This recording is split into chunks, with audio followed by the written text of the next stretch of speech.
ونستعينه ونستغفره ونستهديه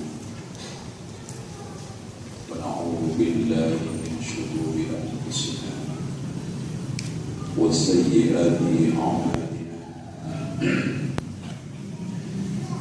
من يهده الله فلا مضل له ومن يضلل فلا هادي له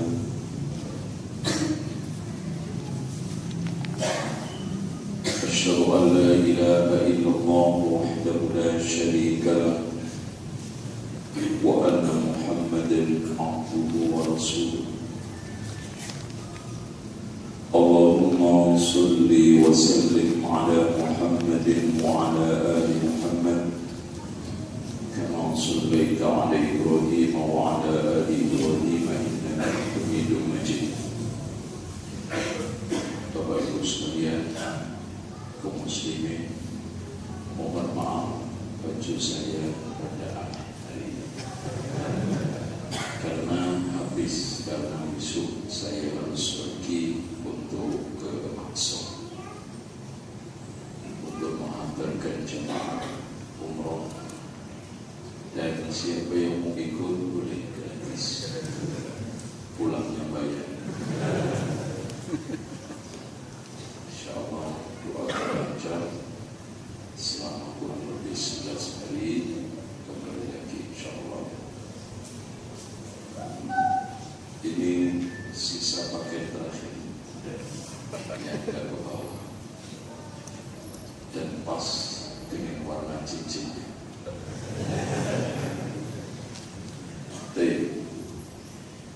Hadirin sekalian, masalah soal Wahabi sekarang saya ibaratkan seperti artis yang sedang terkenal menjadi Wahabi dan sekaligus juga dicurigai. Ada yang senang, ada yang segan, tapi juga gak sedikit yang musuh. Masalahnya simpel, gak ngerti. Orang gak ngerti itu katanya Ali bin Abi Thalib, an-nasu a'da'u man jahilu wal juhala'u a'da'u. Orang itu cenderung menjadi musuh apa yang tidak diketahui, dan orang bodoh itu cenderung memusuhi ulama. Anak kasih contoh kecil. Dulu pernah di awal penerapan safety untuk keselamatan penerbangan, banyak orang yang katanya risih, yang katanya ribet, pokoknya dimusuhi, ditentang. Alasannya apa? Simpel, gak ngerti tentang pentingnya keselamatan.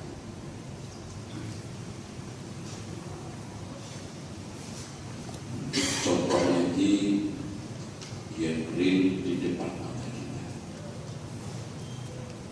Banyak orang kan melanggar rambu-rambu lalu lintas. Bahkan maaf, di Indonesia ini rambu-rambu itu hanya sebagai hiasan jalan. Kecepatan 80 km per jam, ternyata 200. Dia beda ketika saya di Jerman, jalan dari Berlin menuju ke Lupa tahun 2004 itu mengunjungi salah satu istana peninggalan raja terakhir Jerman. Yang menarik buat saya itu ada kamar khusus smoking. Itu raja rokok satu harinya sampai 36 bungkus.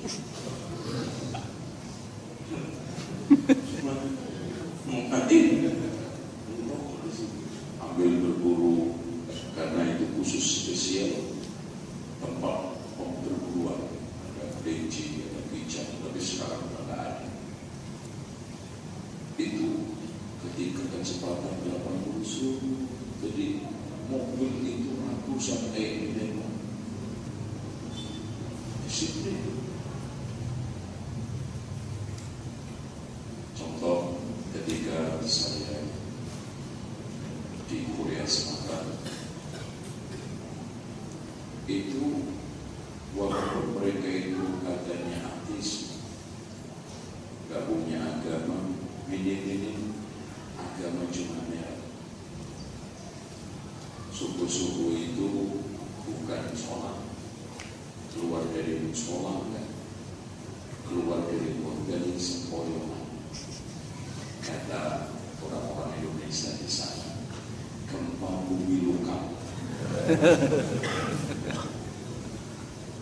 Lalu itu dompet ketinggalan itu kita balik bersyukur. Lalu di sini kan ketinggalan aja hilang. Itu hebatnya kita. Oke. Saya tidak mungkin membahas buku segede ini dalam satu majelis. Dan saya coba untuk membuat konklusi dan juga kerangka dakwah yang kita maksudkan, yang kita gulirkan, yang kita sajikan kepada ya. Dan nanti kalau antum baca buku saya fakta baru tentang Wali Songo, dakwahnya Wali Songo ini dakwah kita.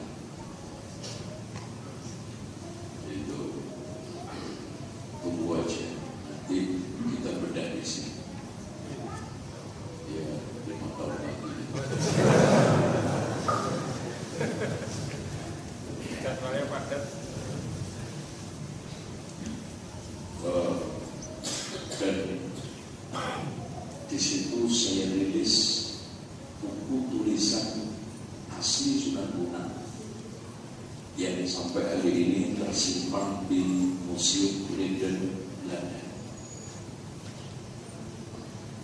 Bahkan gara-gara cuma kurang lebih 62 runtal atau luntar, ada 4 orang Belanda jadi dokter gara-gara bahas buku. Kemudian tahun 2002 muncul buku lagi. Ini lebih aktif, ditemukan di Ferrara daerah mana? Itu kayaknya super. Ini museum peninggalan Hans Tegeles yang menyimpan seluruh, termasuk suratnya Umar bin Abdul Aziz yang dikirimkan ke Raja Simak, Ratu Simak, Kalingga itu mana? Jawa.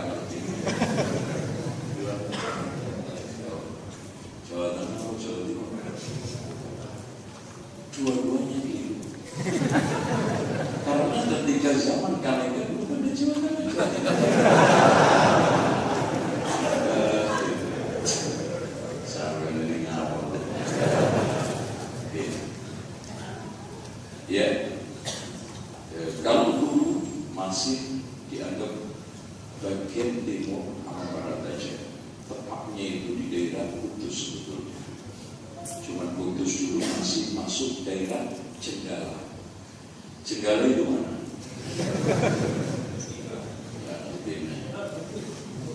Jenggala itu sebetulnya tepatnya ada di Gresik sekarang. Surabaya dulu itu masih pantai. Karena sama Airlangga bagian timur Jawa itu dibagi jadi Panjalu sama Jenggala.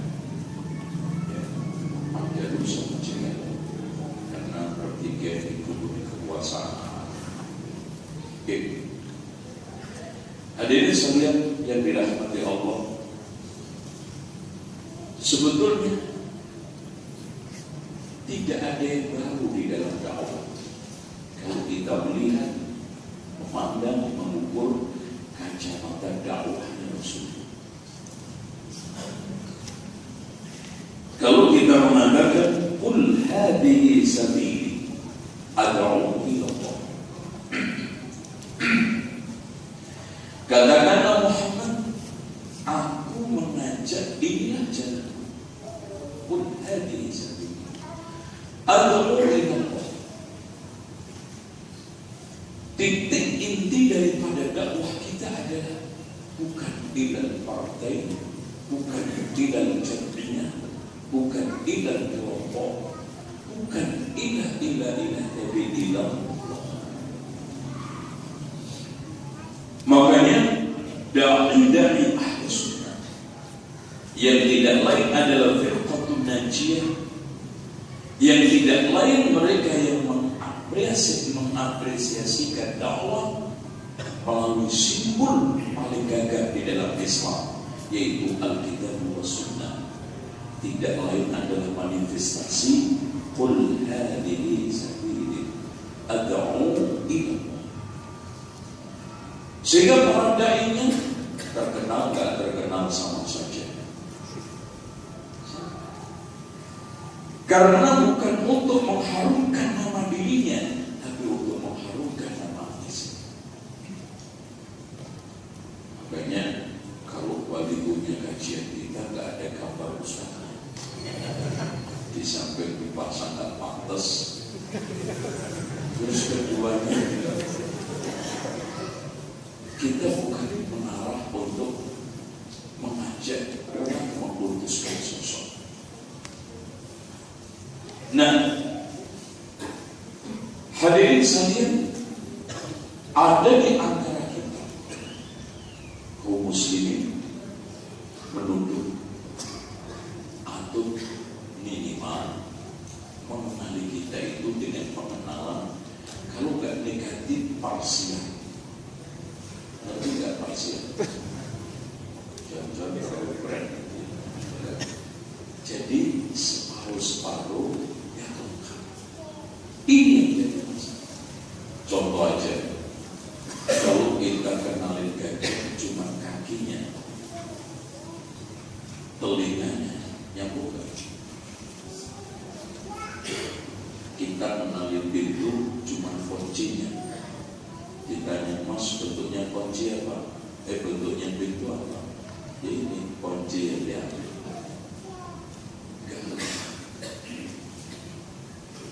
Apalagi negatif yang kadang-kadang pesannya di sini saya sebutin, coba lihat di halaman pertama,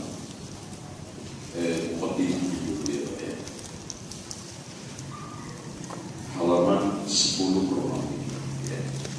Akhirnya bahwa kita dibuka. Orang yang tidak paham terhadap dakwah kita salafiyah karena menisbatkan diri kepada salaf, artinya orang baik yang mendahului kita tidak lain Rasul, sahabat, tabi'in. Jadi mereka menuduh bahwa dakwah salafiyah ini gerakan ekstrim. Ini ekstrim enak. Ekstrim itu pesannya itu orang gak iso sebut.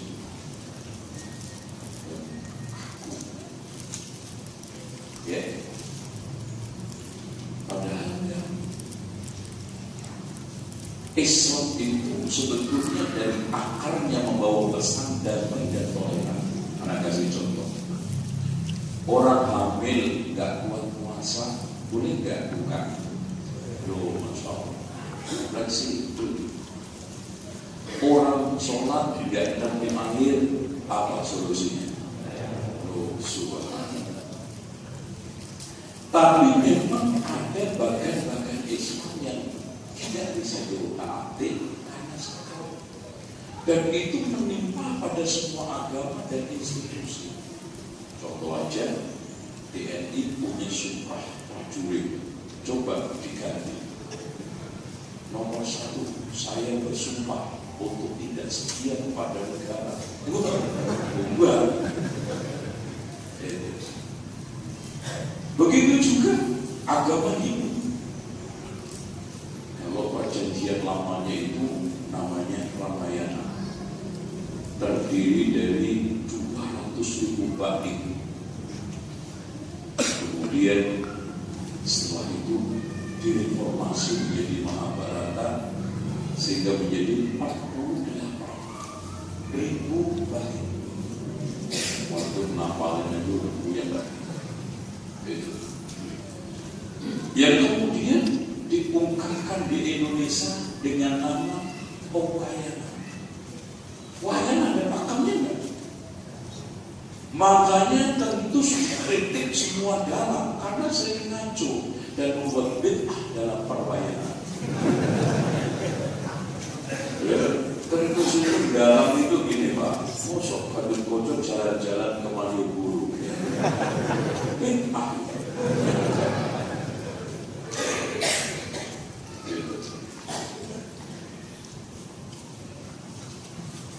Semua ada pakam. Contoh kedokteran, ada pakam yang bisa diunakan. Tapi ada sisi-sisi kedokteran yang fleksibel. Contoh larangan-larangan yang diberikan oleh dokter, ada yang nggak bisa, ada yang tidak. Contoh, saya konsultasi dokter, saya namanya Profesor Dr. Sutomo. Ini 4 kali jadi dokter kepresidenan, tapi gratis. Karena Ustaz.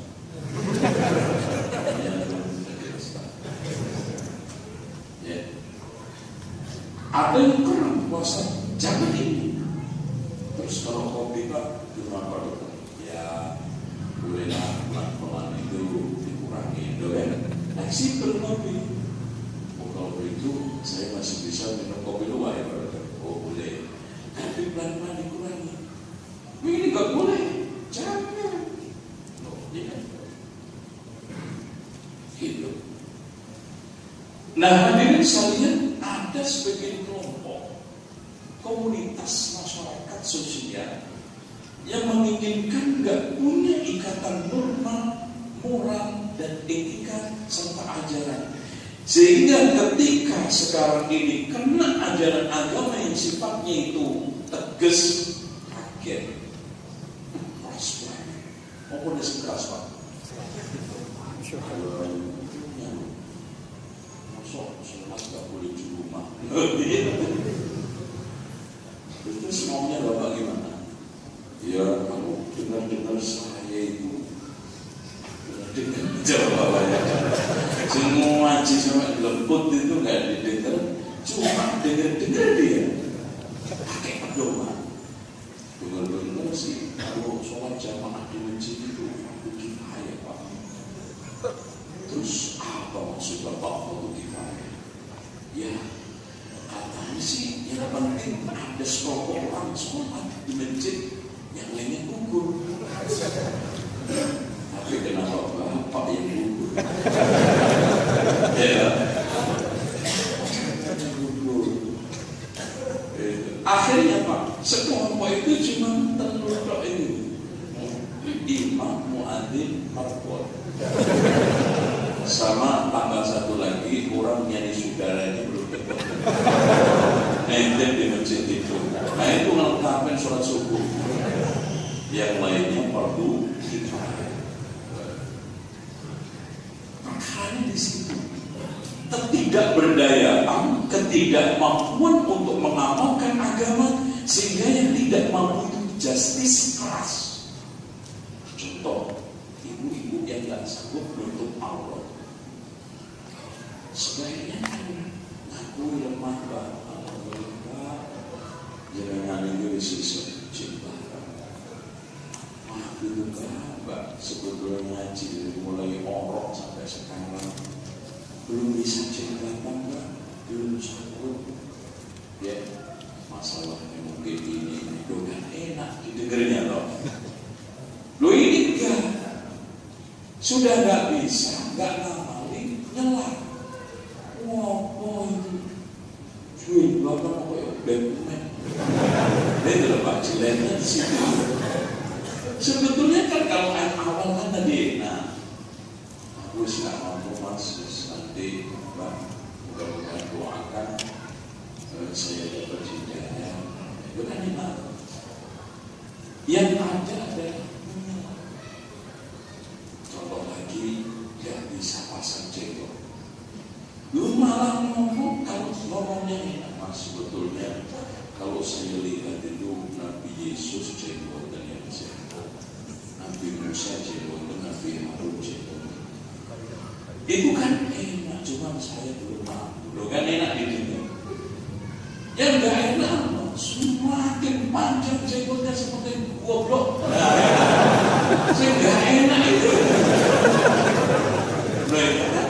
Apa Pak? Ini bikin rumah. Sampai hitung aja deh, Nabi. Kalau Nabi Musa gak ada kabarnya, antum kalau jalan-jalan ke Hagia Sophia, Turki, antum pernah kesana? Alhamdulillah, saya sudah. Saya itu bukan terlalu di sana masuk gereja Hagia Sophia yang dulu disulap oleh Muhammad Fatih jadi masjid, kemudian setelah zaman Muhammad Ali Pasang dirubah lagi menjadi museum. Di sana ada 3 gambar di tembok yang itu digambar pada zaman Tentri, ya, sebelum Islam. Ada Yahya, Yesus, jengotnya ini yang itu. Yesus aku kalah. Terus yang ceritakan lo kan kalau ngaku Mas, saya ini masalahnya mengamalkan itu masih belum sanggup. Yesus akan mudah dapat hidayah, bukan enak. Jadi anti tradisi, gak ada yang anti tradisi. Yang ada adalah dakwah meluruskan tradisi dan budaya seperti yang dilakukan Rasul. Karena tidak semua budaya tradisi benar. Contoh, di daerah Jawa Timur itu ada tradisi adu sapi. Oh, pernah begitu? Ini kita budaya nggak bagus. Itu nyiksa dia lagi. Contoh lagi ada, Masya Allah, dulu di zaman sebelum Islam itu di Medan ada namanya tradisi bukan kuda lumping ya. Kalau kuda lumping itu makan beling. Itu di sana tradisi ketika acara itu wajib ada pengorbanan manusia. Bahkan di Jawa juga pernah. Ya. Di Jawa kalau kita melihat nanti sejarahnya Syekh Maulana Malik Ibrahim awal-awal datang itu untuk meminta hujan dulu itu mengorbankan gadis perawan di sebelah kedewanya, dewa hujan supaya dulu. Apik orang begini tradisi budaya. Tidak bagus. Makanya dihilangkan oleh Sunan Maulana Malik Ibrahim diganti sholat istis. Nah, itu Islam itu lurusin. Bahkan ada misalnya pernah di Blitar itu terjadi bagebluk. Bagebluk itu ngerti nggak? Terjadi penyakit merajalela. Termasuk juga hewan-hewan mati, paceklik, ada apa? 4 lurah bunuh diri masuk ke kawah Gunung Bromo. Ini tradisi tak bagus, diluruskan oleh Bapak. Yang ada, yang salah adalah membiarkan.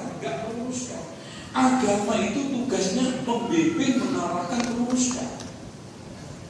Itu loh, sekarang fungsinya ustaz apa, ulama apa, namanya aja mau balik, mau bareng sing elek. Ya sing elek itu dilurus, mau didandani, dibeneri, dia sesuai dengan keinginan Allah dan Rasulnya, sehingga orang ibadah itu lempeng. Anak kasih contoh lagi, ya, nggak usah banyak-banyak, nggak habis gitu. Tidak memakai fikih dakwah dalam berdakwah, kurang fleksibel, mudah mengkafirkan sesama muslim, gemar membid'ahkan ritual yang sudah memasyarakat. Ini pernah ada sekelompok orang menantang Radio Rojak untuk di Bandung. Ada 5 kalau nggak salah. Alasannya karena Radio Rojak suka membid'ahkan amalan mereka. Akhirnya semua ustaz pada mundur. Terus saya ditelepon, Pak Ustaz, aku bisa ngatur orang ini enggak? Dia itu kan lagi manusia. Akhirnya saya, Bapak, kenalkan saya dulu, saya namanya ini, saya dulu mondok di pondok pesantren Tabak Beras Jombang, ya pendirinya baru saja mendapatkan gelar pahlawan Abdul Wahab Hasbi. Ini yang pas untuk itu Abdul Wahab dia karena namanya Abdul Wahab. Nah Syekh ini Syekh Muhammad bin gimana? Nah akhirnya dia bilang, Pak, sebetulnya saya datang di sini bukan tujuannya untuk kita dialog, tapi ini silaturahmi. Ya, ngomong dong tadi, dia udah siap-siap. Akhirnya anak bilang, Pak, saya dengar gini Pak, Bapak katanya menganggap kita ini suka membid'ahkan ajaran kita, ajaran Bapak. Bukan Pak. Yang suka membid'ahkan ajaran Bapak itu ulama-ulama Bapaknya. Wah, anak dulu kemarin buku semuanya yang dulu saya di Kenpo. Nah, katanya dia, oh itu buku saya tahu Pak sebagian, tapi belum saya baca. Keren ya Pak ya. Jadi yang suka membid'ahkan bukan Rojak, tapi kiai Bapak sendiri, ulama Bapak sendiri, ulama dulu yang saya kaji. Ini bukunya, ini pendapat ini. Akhirnya pulang. Jadi salah tangkap aja. Contoh aja ketika saya mengadakan dialog dengan Idrus Komodin yang ada di Batam, dia tidak ada masalah. Antum kalau baca dari hasil, dengar dari hasil dialog, ada nada mereka menyesatkan kita. Ya ada salah. Bahkan Kiai Haji Idrus Sobri sendiri mengatakan memang benar tahlilan itu hanya sekedar budaya, bukan syariat. Ngaku diri.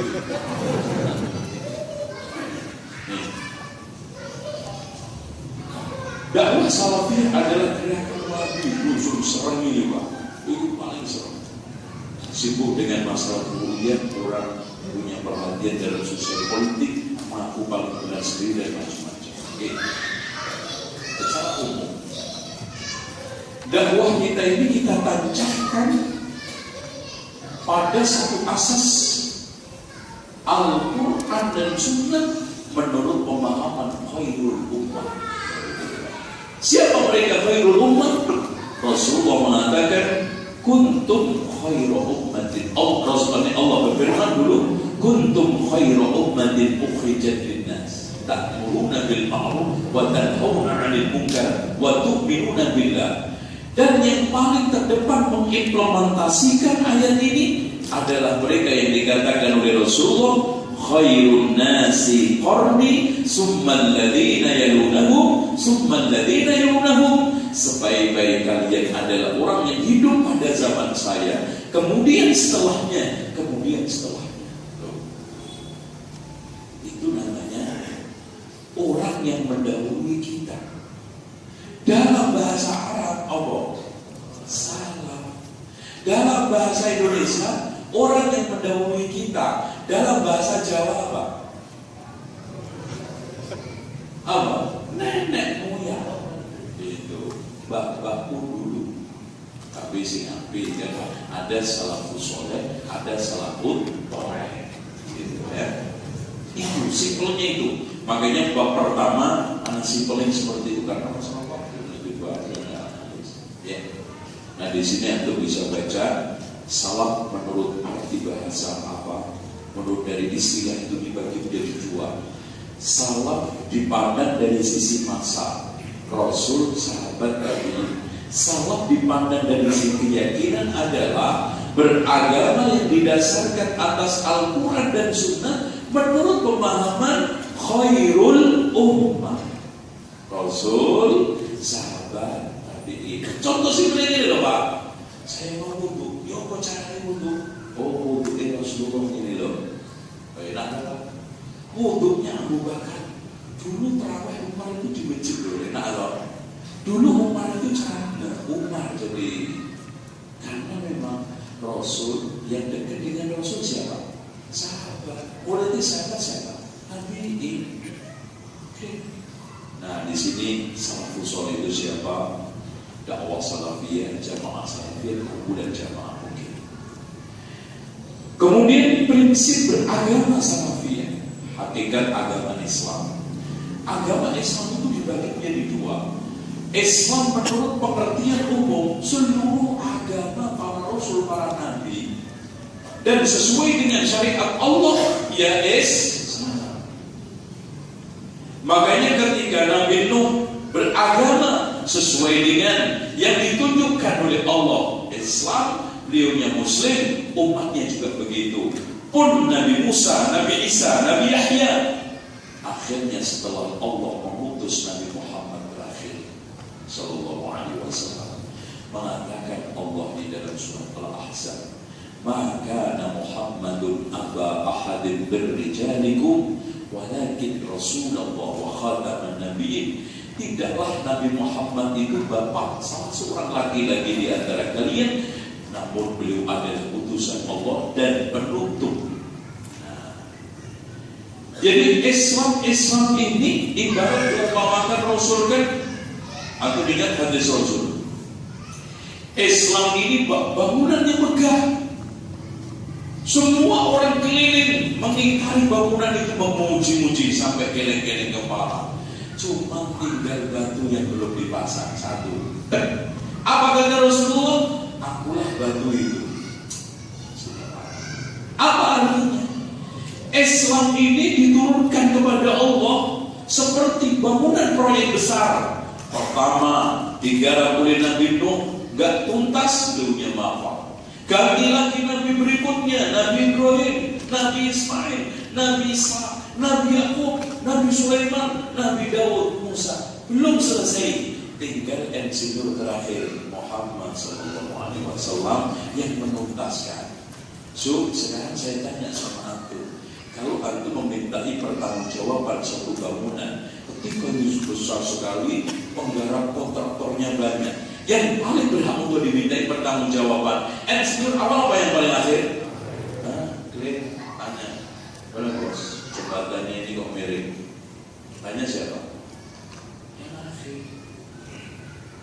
Itu sehingga Rasulullah mengatakan di dalam hadisnya sampai dengan sumpah, walladzi nafsu Muhammadin biyadi, demi dan yang jiwaku ada di tangannya, la yasma'u bi ahadun min hadhihi ummah, tidaklah mendengarku dari umat ini yang Yahudi wala Nasrani Yahudi Nasrani thumma yasma'u wala yu'min bi illa kana min ashabina, gak mau ikut maka termasuk ashabun rawahu Muslim.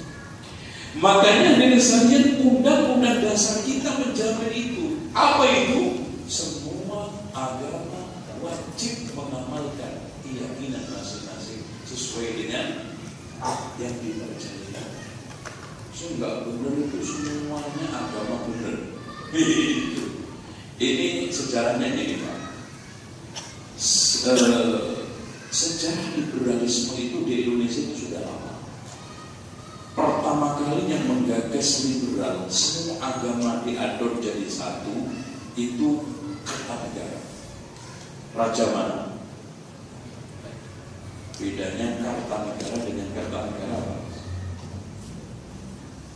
Kalau Kartanegara itu Raja Kutai Kalimantan. Kalau Kartanegara Raja Singosari.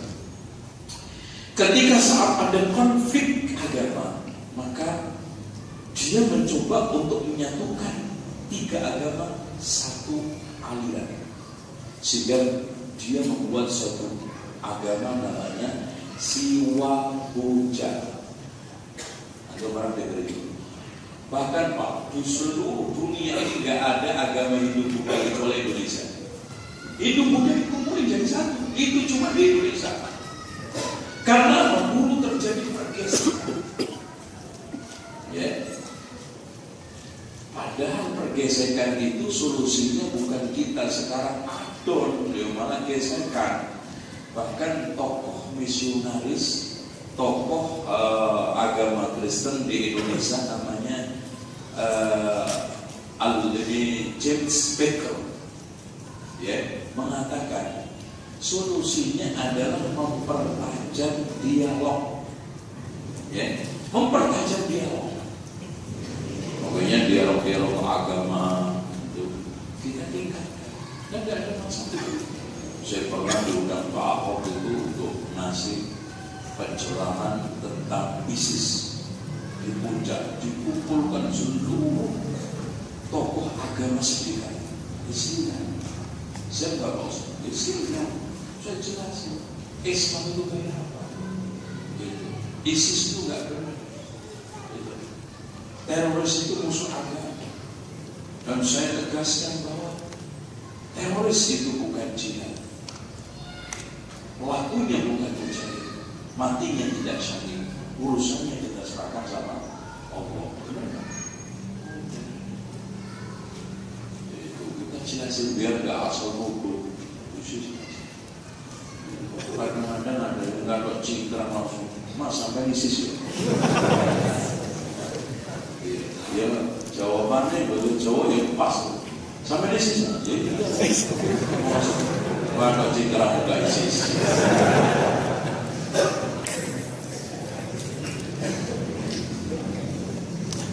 Makanya kemarin ketika saya dijadikan penanggar di seminar Wantanas ini lembaga di kepresidenan menggodok strategi negara, bukan hanya pemerintah, tentang judulnya agama dan budaya. Ketika itu pembicaranya saya sama Pak Ridwan Saidi sama Profesor Dr. Harun ya, Muhammad Baharun.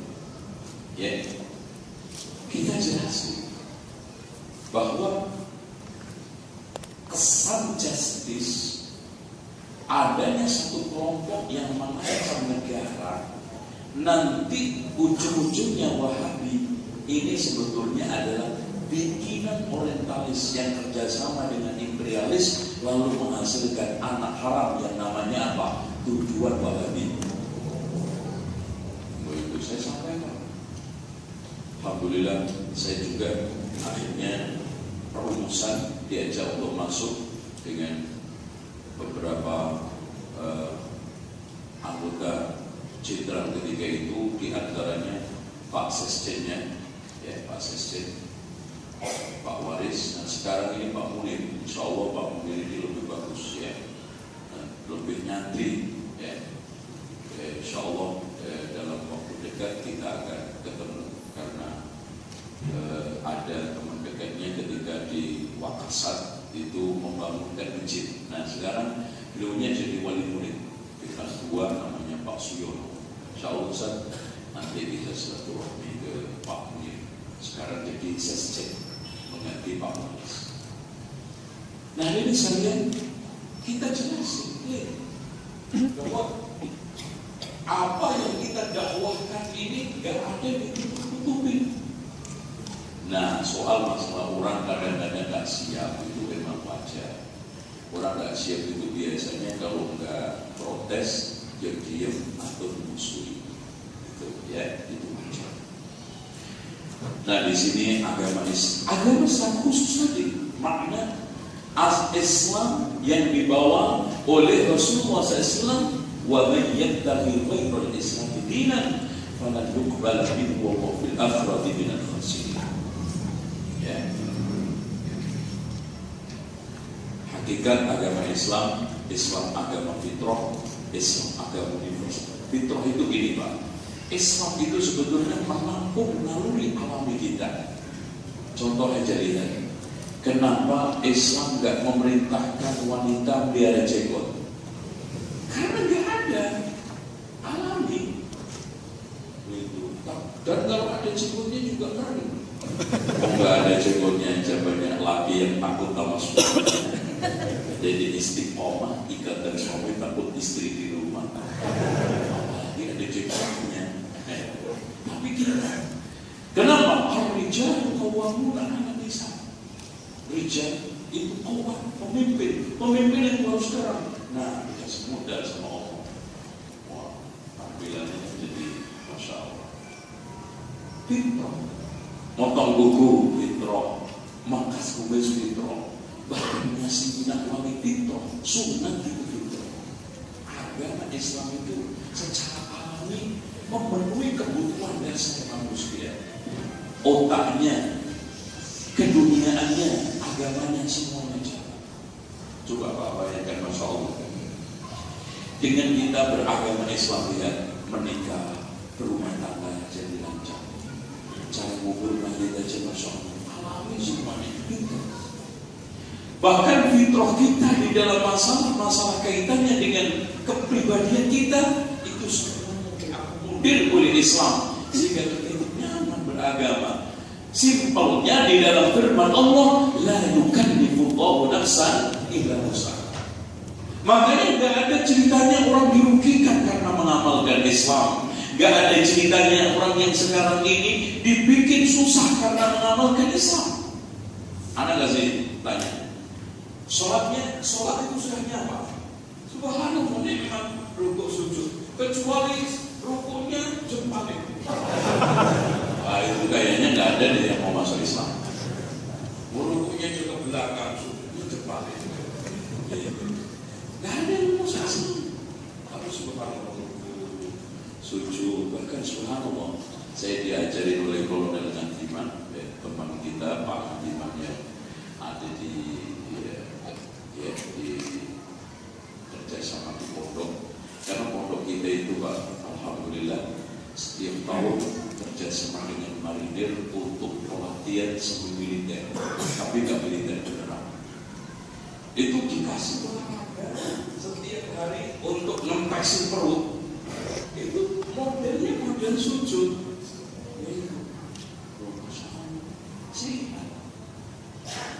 Itu makanya di sini ada sekalian Islam itu fitrah. Terus kemudian Islam agama universal, mencakup semua kebenaran. Artinya gini, kalau ada kebenaran yang ada di agama, lihat cek, semua sudah ada di Islam. Seandainya sekarang antum menemukan di agama tentang masalah konsep apa, dermawan, ada nggak di Islam dermawan? Alhamdulillah semua. Ya. Kemudian agama Islam agama sempurna, jangan ke surga itu cuma satu, menerima agama secara total, jangan parsial. Udkhulu fi silmi kafah, hukum keluar dari Islam jelas. Para ulama sepakat, di antara yang Imam Asy-Syafi'i mengatakan siapa saja yang keluar dari Islam dihukumi murtad, dan hukum bid'ah dalam agama jelas merusak, bahaya bid'ah dalam agama dan tobatnya alibad. Dan terakhir, ahli sunnah bakal akan terhasil. Jangan kayak beragama. Jenengan sekarang jujur di kantor, disiplin, kayaknya nggak maksudnya. Oh, itu baru jujur. Katanya orang mah jujur hancur mas. Bocor alim-alim, terus santri-santri. apalagi duit haram yang susah, apalagi yang haram. Itu susah. Oleh karena itu Rasulullah mengatakan di dalam hadisnya, yushiku an yakuna khaira aqwalil muslim ghanamun yatba'uha alal jabal wa manabidis syajar yafirru bidinihi minal fitan. Nanti akan datang suatu zaman hampir-hampir harta kekayaan yang terbaik yang dimiliki seorang mukmin, kambing yang digembalakan di pucuk-pucuk gunung dan di hutan-hutan, membawa lari agamanya dari fitnah. Jadi Imam Ad-Dhahabi mengatakan, idza waqa'atil fitnah fatamassak bisunnah. Jika sudah jatuh fitnah, maka peganglah sunnah. Okay. Dan ini pasti kita awal. Nah nanti bab yang ketiga, udah lihat bukunya nggak Pak? Jangan lihat saya.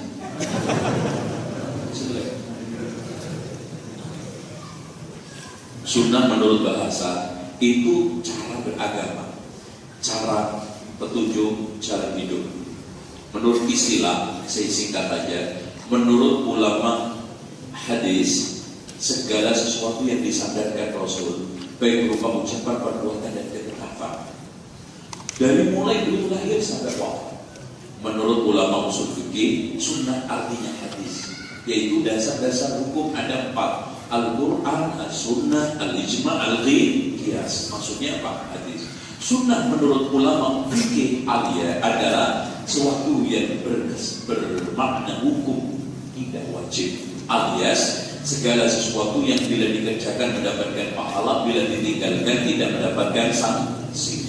Namun sunnah menurut ulama akidah lawan daripada bid'ah, makanya disebut ahli sunnah, karena tidak memegang bid'ah, tidak beragama di atas kebid'ahan. Sehingga di sini ahli sunnah wal jamaah lawannya ahlul bid'ah wal furqah. Bid'ah itu mengada-ada, furqah itu memecah belah. Lawannya ahli sunnah mengikuti petunjuk Rasul wal jamaah, merangkul dan tidak memecah di atas kebenaran yang diajarkan oleh Rasulullah SAW. Makanya Rasul ketika menjelaskan tentang umatku ini akan pecah menjadi 73 golongan, semuanya masuk neraka kecuali satu. Rasul menjelaskan apa dalam riwayat At-Tirmidzi, ma'ana alaihi wa ashabi, yang saya ajarkan dan diajarkan sahabat saya. Sehingga Rasulullah memberikan solusi ketika umatnya ini perpecahan terjadi. Apa Rasulullah katakan?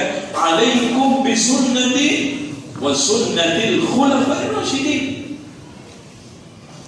Karena mereka ini yang dijamin apa? Aman, nikmat, masuk surga. Makanya hadirin sekalian, Allah memberikan justice sama mereka. Wa may yuti'illaha war rasula fa ulaika ma'al ladzina an'ama Allahu 'alaihim minan nabiyyin was-siddiqin wasyuhada'i was-shalihin. Mereka-mereka itu akan dikumpulkan oleh Allah bersama orang-orang yang diberikan nikmat dari kalangan para nabi, siddiqin, syuhada, sholihin. Saya tanya, nabi yang paling utama siapa? Nabi Muhammad. Manusia siddiq setelah Rasulullah siapa? Abu Bakar As-Siddiq. Dan orang-orang yang wafat mati syahid dijamin masuk surga siapa? Abu Bakar, Umar, Utsman, Ali. Dan mereka wafat perang Badar, perang Uhud, dan perang bersama Rasulullah. Berarti khairun nasi qarni. Dan sholihin, manusia paling soleh terdepan setelah para Rasul, para Nabi, tidak lain adalah khairun nasi qarni summal ladzina yalunahum summal ladzina yalunahum. Sehingga inilah apa yang dimaksudkan oleh Abdullah bin Mas'ud, kalau kamu ingin menjadikan orang sebagai teladan, jadikanlah yang sudah mati, yang masih hidup gak aman. Siapa? Rasul, sahabat, Nabi. Itu yang dimaksud yang sudah wafat. Ya, karena udah dijamin beres. Yang lain ini berhubungan. Ya. Oh, di Indonesia apalagi fatwa itu sering masuk angin. Contoh pada tahun 2002 ya, itu diputuskan di Padang Panjang, majelis ulama mengadakan bahsul masail sampai berhari-hari. Rokok diputuskan haram, nyampe Jakarta makruh. Karena salah itu. Kalau sampai Surabaya berarti halal. Apalagi nyampe Papua, halal atau ibadah. Haram, makruh,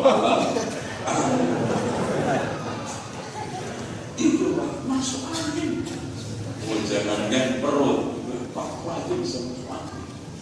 Siapa yang insya Allah tidak dijamin masuk angin? Karena yang dijamin oleh Allah, faulaika ma'alladzina an'amallahu 'alaihim. Sehingga kita minta jalannya mereka ini, ihdinas siratal mustaqim, siratal ladzina an'amta 'alaihim, jalan orang yang telah Kau berikan nikmat. Siapa? Yang tadi dalam surat An-Nisa. Oke, ini sekarang hakikat daripada sunnah. Ya, intinya sunnah itu ada dua. Sunnah yang bangsa i'tiqad, keyakinan. Ada sunnah yang bangsa amaliyah. Amaliyah ini dibagi menjadi dua. Ada yang sifatnya wajib, ada yang sunnah. Berarti sunnah itu ketetapan Rasul. Dan itu Pak simpelnya. Ketetapan Rasul itu kan ada yang sifatnya keyakinan. Contoh, Rasul menetapkan bahwa malaikat itu ada, kita harus yakin. Akidah, keyakinan gak itu? Rasul menetapkan bahwa nanti akhir zaman ada Imam Mahdi, keyakinan gak? Nanti akhir zaman ada Dajjal, Ya'juj Ma'juj, macam-macam. Itu namanya keyakinan. Tapi ketetapan Rasulullah ada yang sifatnya fi'liyah, perbuatan. Perbuatan itu ada yang sifatnya wajib. Contoh, Rasul memberikan tata cara kita sholat wajib. Wajib kan? Wajib. Rasulullah memberikan contoh kepada kita tata cara sholat duha. Apa namanya? Nafilah. Tata cara Rasulullah di dalam sholat tahajud, nafilah. Jadi ada yang wajib, ada yang nafilah. Jadi ketetapan Rasul, berarti di sini makna sunnah itu ketetapan Rasul dalam beragama. Ada yang sifatnya keyakinan, ada yang sifatnya amal. Amal itu ada dua, ada yang wajib, ada yang tidak wajib. Namanya biasa dikenal sunnah. Tapi ini yang dikenal banyak orang. Sehingga kadang-kadang salah paham. Wah, itu kaji loh, buat sunah-sunah tok, kapan wajibnya loh mas? Lagi repot, nah ya. Dari sejak kaji kok sunah tok, wajibnya nggak ono. Nah, keutamaan sunnah, independensi sunnah, bahkan sunnah itu bisa menetapkan hukum secara mandiri. Contoh, haramnya hewan buas, haramnya binatang gunung yang bertaruh tajam, bertaring tajam, ya itu independen. Tanpa sunnah syariat guna, betul. Kalau kita hanya menerima Quran tanpa hadis, tanpa sunnah, nggak bisa jalan. Sekarang saya tanya, mana di Quran tentang masalah jumlah rakaat sholat? Mana sekarang di Quran tentang doa rukuk, doa sujud? Pak, antum tahu doa rukuk, doa sujud dari Quran apa sunnah? Sunnah. Bahkan kita tayamum secara lengkap, wudhu secara lengkap dijelaskan oleh Rasulullah SAW di dalam sunnahnya. Hampir semua termasuk zakat, pembagian zakat, nisab zakat yang berhak untuk menerima zakat secara rinci itu dijelaskan oleh Rasulullah SAW. Sehingga para ulama mengatakan Quran itu lebih butuh terhadap sunnah daripada sunnah menurut Islam, terhadap Al-Quran. Maksudnya untuk mengamalkan Al-Quran tanpa sunnah nggak mungkin. Tuh ya. Terus kemudian argumentasi tak terbantahkan ya, tentang hal kedua ya. Haramnya menolak hadis ahad. Bahkan para ulama dari kalangan sahabat tabi'in mutlak menerima hadis ahad dalam masalah akidah dan fikih tanpa pilih-pilih, karena Allah mengatakan atiullah wa atiur rasul. Mentaati Rasul ada nggak penjelasan cuma dalam masalah fikih dong, muamalah dong? Enggak ada, mutlak. Kemudian salafi ahli sunnah sejati kewajiban mengikuti sunnah. Udah di sini untuk baca ya. Komitmen sahabat terhadap sunnah, masya Allah ya.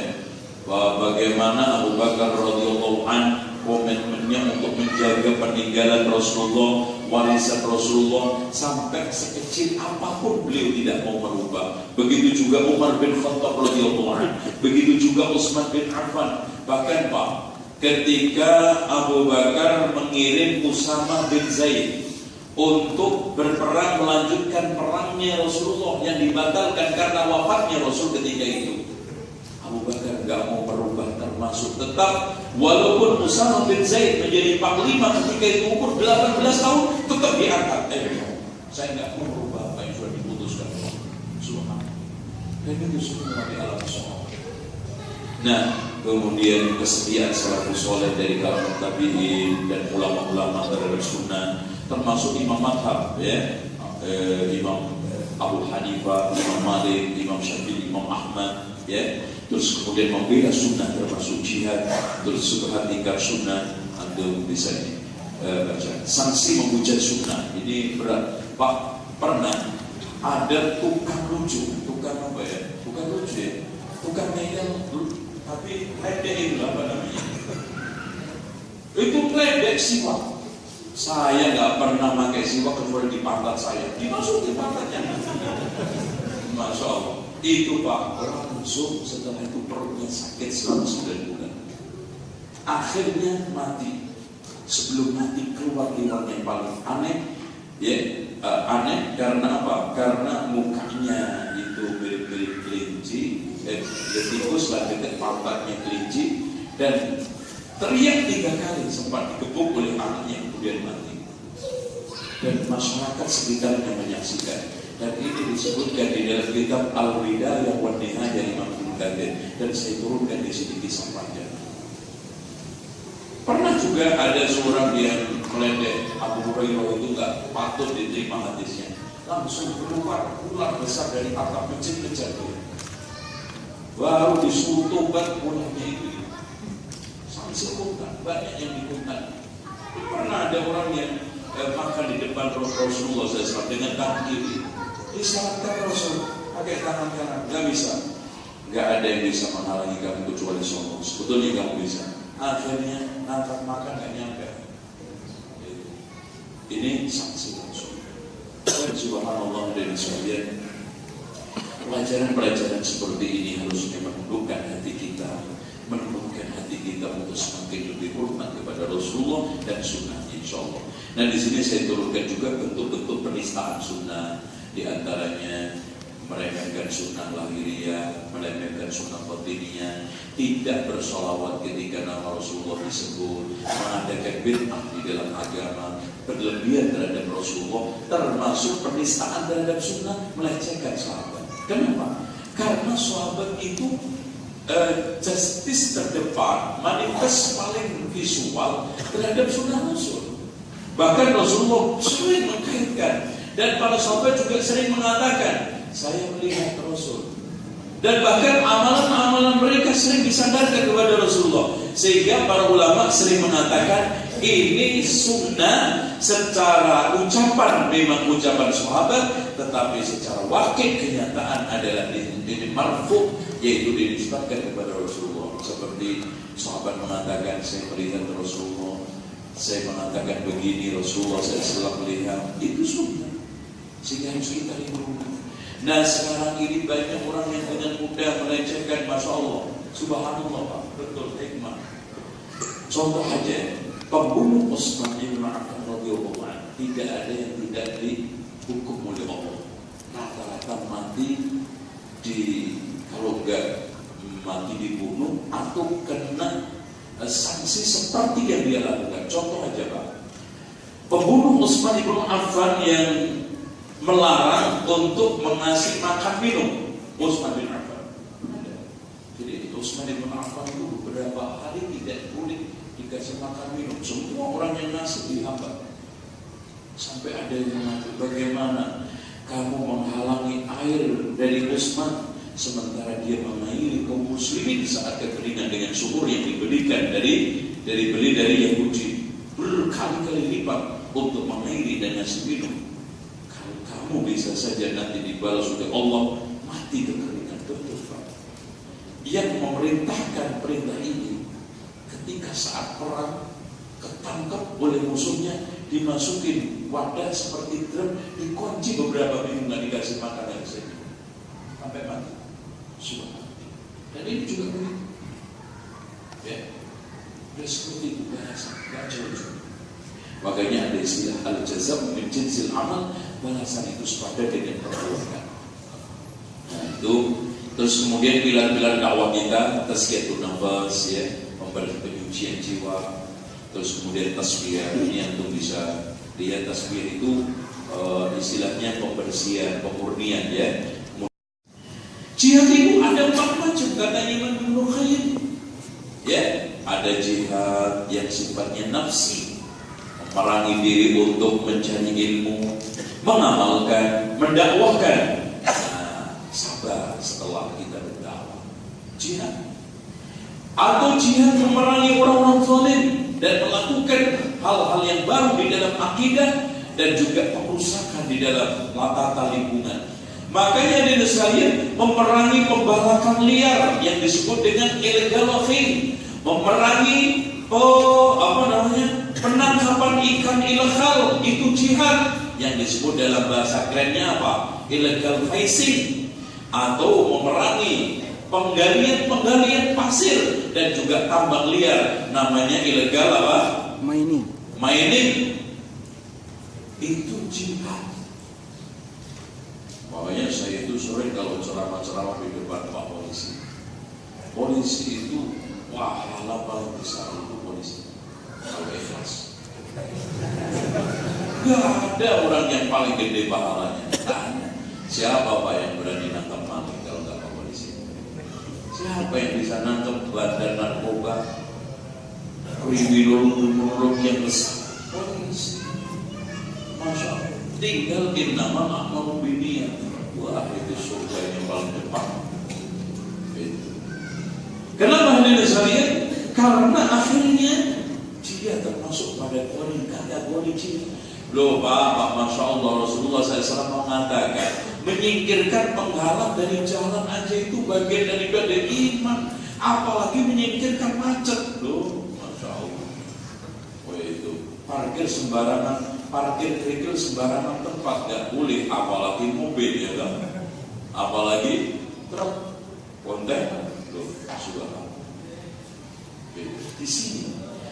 Dengan demikian, pemahaman ibadah kita bukan ibadah yang parsial mahdhah, cuman mutanati wudu tayamum sholat, atau kalau enggak ngurusin walimah, kalau enggak mati, enggak.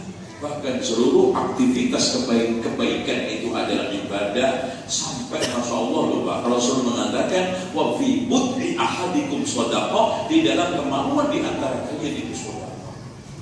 Gitu. Nah, terus kemudian jihad memerangi orang munafik dan kufar, bisa dengan lisan, bisa dengan tangan. Dan hadirin sekalian, tentang masalah jihad maknanya perang, tolong diperhatikan, tidak bisa dilakukan kecuali syarat satu, harus dipimpin oleh pemimpin negara.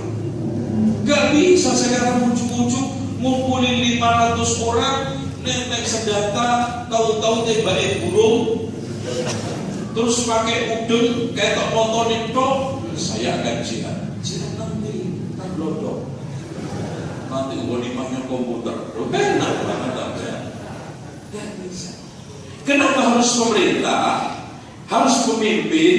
Karena perang itu kan butuh anggaran. Dari mana? Pemimpin duduk bersama anggota parlemen, menetapkan daerah yang berhak untuk diperangi.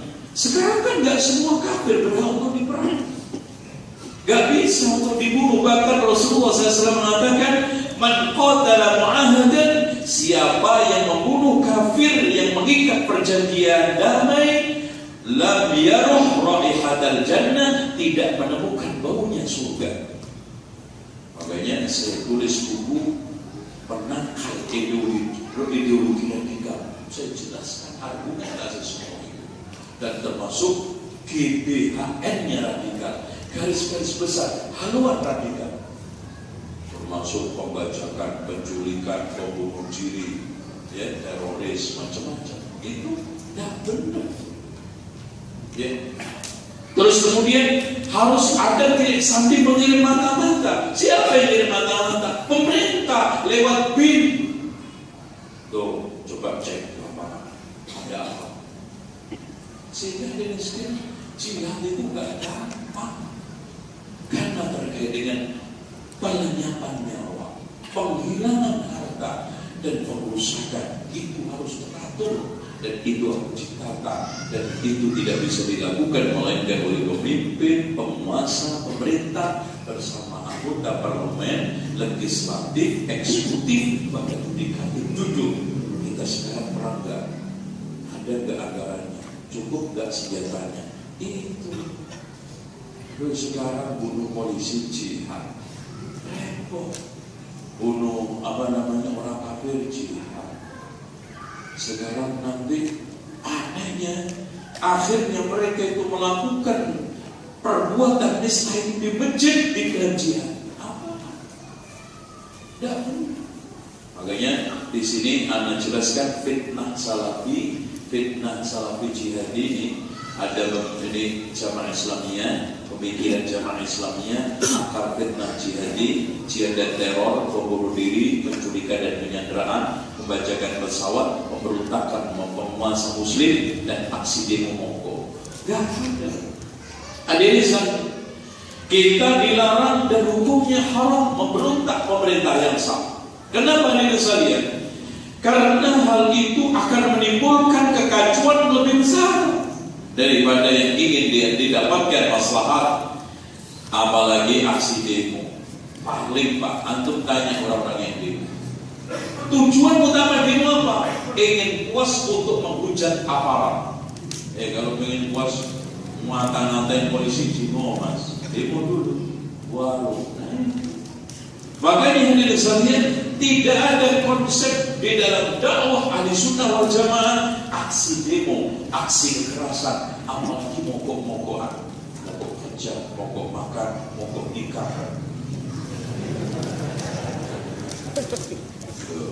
Ya, ini hal-hal yang ingin saya jelaskan supaya kita itu gamblang. Nah, sekarang di akhir daripada penjelasan saya tentang masalah ada sosok ulama, ya, itu bisa lihat di halaman coba mas 211 fitnah salafi wahabi.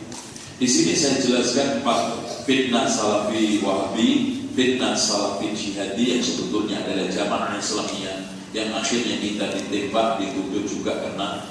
Kemudian ada salafi murji'ah, kemudian yang terakhir salafi yang tradisional. Orang-orang yang mengamalkan amalan tradisional itu juga menamakan dirinya salafiyah. Itu ada penjelasan sendiri nanti. Saya ingin fokus fitnah salafi wahabi. Ya ikhwan, dari mana akarnya? Nah ini, ya. Sebetulnya kalau kita usut Wahabi, imma diambil dari nama tokohnya, pelopornya. Siapa namanya? Muhammad bin Abdul Wahab. Berarti bukan Wahabi, harusnya Muhammadi atau Muhammadiyah. Karena nama Muhammad. Kalau diambil dari kalimat di antara nama-nama Allah Al-Wahhab, apa jeleknya kita menisbatkan diri sebagai seorang muslim dekat dengan nama Allah, yaitu Al-Wahhab, zat yang maha memberi karunia tauhid dan kelurusan akidah sehingga kita mendapatkan hidayah. Kalau kita nisbatkan kepada sekarang ini pemikirannya siapa? Yang benar adalah Abdul Wahab bin Abdurrahman Ar-Rustum Al-Ibadi yang hidup pada abad kedua Hijriah, yang tokoh di antara tokoh sempalan Khawarij. Sehingga saya katakan di mana-mana, termasuk ketika saya dimintai penjelasan oleh bapak-bapak Jenderal Dewan Tanas tentang masalah Wahabi itu, tolong jelasin dong Ustaz. Saya jelasin. Gini Pak, Wahabi itu ada dua. Wahabi warisan historis, ada Wahabi warisan imperialis. Nah, baru ketemu nih. Nah, nanti diciptakan yang kedua yang berikut ini, nanti anak lebih tambah lagi, ya. Karena ini sudah habis, ya. Nah, Wahabi warisan historis alias sejarah yang notabene didirikan oleh Abdul Wahab bin Abdurrahman bin Rustum Al-Ibadi. Yang memang hadirin sekalian, kalau kita baca di dalam beberapa literatur yang paling lebih agak sedikit rinci, itu dijelaskan oleh Az-Zikri di dalam kitab Al-A'lam tentang Wahabiyah yang didirikan oleh Abdul Wahab Ar-Rustum Al-Ibadi, tokoh Khawarij yang hidup pada abad kedua. Sementara Syekh Muhammad ini hidup pada abad 12. 12 sama 2 beda kan? Mereka itu sangat benci kepada ahli sunnah, sangat memusuhi Syiah, dan agama yang sangat nyeleneh keluar dari ajaran Al-Quran dan Sunnah. Bahkan mereka itu nggak mau menikahkan anak-anaknya, putrinya dengan luar mereka, dan cara berpikirnya juga aneh. Gitu. Adapun Syekh Muhammad bin Abdul Wahab ini warisan imperialis. Kok bisa begitu? Gini, hadirin sekalian, setelah terjadi masa imperialis, saya tanya, penjajahan itu baru perlunya di abad berapa? Penjajahan di seluruh negara, termasuk India, Indonesia, Prancis di Aljazair, Italia di Libya. Abad berapa? 11. Hadirin sekalian, Islam itu mengalami kejayaan akhir abad 13. Kemudian setelah itu runtuh Spanyol. Kemudian setelah itu terjadi penggusuran besar-besaran. Dan maaf, setelahnya sudah terjadi kemajuan di Eropa akibat anak-anak Eropa yang belajar di daerah di Spanyol. Subhanallah. Jadi tolong diperhatikan, universitas pertama kali didirikan oleh Islam, dan itulah yang tempat belajar orang-orang Eropa yang akhirnya terbelakang menggulirkan isu Renaissance, sehingga maju mereka. Mulailah mereka mengadakan eksplorasi. Sebetulnya Marco Polo baru kemarin kan, Marco Polo baru mengadakan eksplorasi perjalanan pengembara tahun berapa kira-kira? Datang ke Indonesia tahun berapa? 1000? Nah, 600. Datang ke Indonesia, ke Sumatera itu tahun 1292. Kemudian disusul oleh Ibnu Battuta. Ya, Ibnu Battuta datang ke Indonesia itu tahun 1358. Ya, itu semua. Bahkan sebelumnya sudah ada pelancong-pelancong. Bahkan ada di sekalian Philip Khitti, salah satu orientalis yang punya buku namanya Histories of the Arabics, mengatakan tahun 3 Hijriah itu ada Sulaiman At-Tajir, pelancong dari Arab sudah menebar di Asia Tenggara. Itulah yang akhirnya membawa Islam ke Indonesia. Itu nanti di buku saya Wali Sofwan yang jelasin semua. Ya. Sebetulnya ada di sekalian, Masya Allah. Ya. Nah, kenapa abad 13 itu mundur? Karena sudah mulai banyak muncul Darawis dan pemikiran-pemikiran tasawuf yang memunculkan diri, yang sudah tidak mengikuti perkembangan zaman, bahkan lebih berpikir rasional, mistik dan magis. Itu abad 13. Ini seperti juga ditegaskan oleh Harun Nasution di dalam bukunya Pembaharuan Islam. Abad 13. Nah, di sini akhirnya umat Islam luntur, yang kuat orang Eropa sudah mulai. Nah, Portugis datang ke Indonesia. Abad berapa? 15. Ya, kurang lebih ketika itu tidak hadirlah Tom Perez. Tom Perez ini salah satu apoteker Portugis, cuman tiba-tiba berubah menjadi ini ahli sejarah. Karena datang ke Indonesia ikut Pak penjajah, dia membukukan perjalanan itu, termasuk sampai Jawa, sampai daerah Demak, sampai dia menulis bagaimana pemerintahan Kesultanan Demak ketika zaman Rodim. Kalau menurut dia itu Rodim adalah Raden Bata, kemudian Tunus maksudnya Pateunus, yang ketiga adalah Kaiter maksudnya Abdul Qadir. Dan dia mengatakan tidak ada pemimpin Muslim Jawa yang paling ditakuti oleh mereka kecuali 3, Raden, Tunus, sama Kaiter. Maksudnya Abdul Qadir. Orang Perancis ini, Portugis itu ngomongnya kan dibalik-balik. Fatahillah Fatihah. Ya kan gitu. Memang lidahnya itu hurufnya dibalik-balik. Ya. Sehingga sampai datang ke Gresik, ngecek, membukukan, sampai muncul buku Soma Oriental. Udah pernah baca? Ya, bukan lagi. Nah, hadirin sekalian, kemudian setelah itu disusul Spanyol. Karena setelah bisa menghapuskan Asbania, ini negara Islam, muncullah Daiman. Daiman ini termasuk nanti melumatkan, menghancurkan, meluluhlantahkan Palestina, Aqsa, bahkan dibantai habis. Berbalik 180 derajat saat Salahuddin Al-Ayyubi bisa mengembalikan Palestina Aqsa ke pangkuan umat Islam. Tidak ada satu darah pun yang muncul. Bahkan kalau antum baca di dalam perang salib, perang Hittin yang diadakan oleh Salahuddin Al-Ayyubi, sangat Masya Allah. Kalau kita baca sejarah, perang yang paling aneh, perang salib antara Frederick pemimpin Eropa dengan Salahuddin pemimpin Islam. Perang itu antara panglima surat-suratan, kadang-kadang surat cinta, kadang saling mengirim hadiah. Jadi antar panglima mengirim hadiah sampai akhirnya terjadi gencatan senjata perdamaian. Apa Pak yang disyaratkan oleh Frederick? Aneh aja.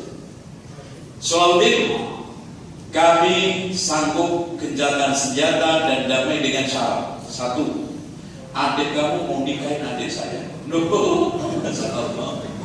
Saking baiknya Salahuddin, Pak. Bagaimana menunjukkan amanah? Bagaimana dulu Daiman ketika masuk ke Palestina membantai ribuan kaum muslimin, dengan sebaliknya ketika Salahuddin bisa mengembalikan itu Palestina, tidak ada satu darah pun yang muncul. Bahkan dia termasuk juga pemimpin yang subur. Ketika wafat hanya meninggalkan 47 dirham dan 1 keping emas. Seluruh semua ada sejarah. Nah ini, sudah berapa Pak? Masih ada ngomong? Atau sudah selesai? Masih lanjutin ya?